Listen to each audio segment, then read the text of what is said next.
Hello, everyone. So I just watched a new movie in 2021 called Knifecorp and just stumbled across it. It's very unique, I guess, but it's starring Kane Hodder, so that's why I clicked on it from Friday the 13th movies. If you know him, he plays Jason, and he's looks the same as he is in like every film. He's a big hunkin' beast. And so the movie has a bunch of kids that are selling knives for this company called Knifecorp. They are just graduated high school, so some of them are not even 18, but they are trying to sell these knives for.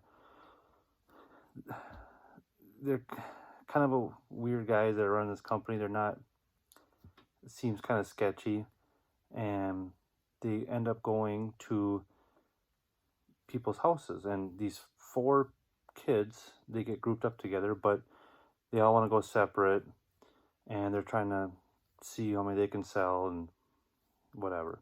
So they end up going to their houses, and the one kid, kind of, I guess you would say, nerdier.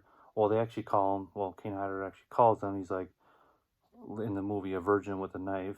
So I mean, he's kind of that nerdy young guy role, and he ends up going to Kane Hodder's house, and Kane Hodder is acting a little off, but he's not crazy at this point, so he's a little weird. But then just lets him do his little spiel about this is how I'm going to sell knives.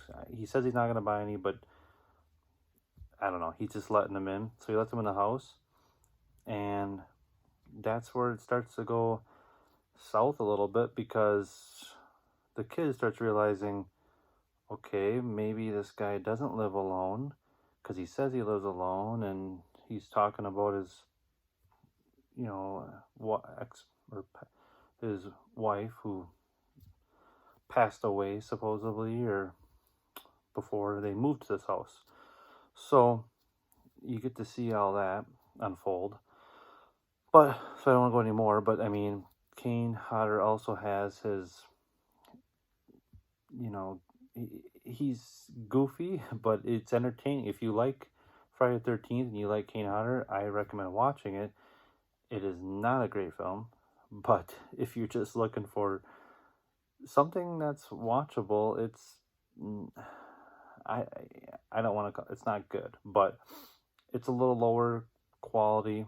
But it's more of a. I watched it because I was like, I know Kane Hodder. He, you know, seems like an interesting actor. Even though he's not Leonardo DiCaprio or whatever, he's not a big name. But for horror fans, he's, one of the top that people like. But he also says in the movie one time, he's talking about everybody needs to burn once before they die. He says that line in the movie. Well, that's kind of interesting because he really did burn when he was trying to make or one of the Friday 13th films.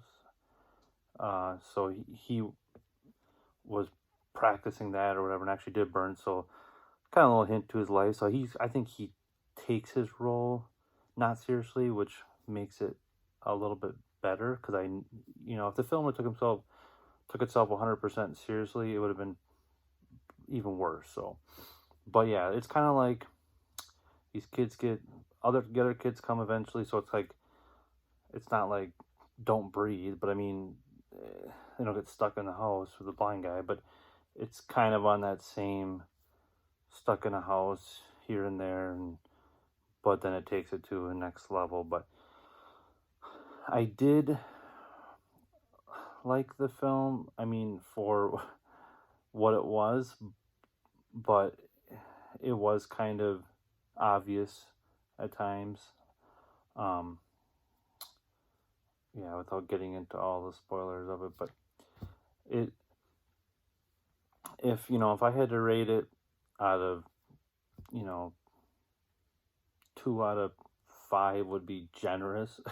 It wouldn't even be at that level probably, but I would, you know, go somewhere in there just for fun. But yeah, if you're a real critic, you'd be like, oh, this movie's a, you know, not even a 1 out of 5. But for horror fans, that's what I would recommend it at. So if you want to check it out, I recommend just do not buy it. If you can find a way to just watch it, I would just stream it at home. And I would appreciate it if you like and subscribe. Thank you.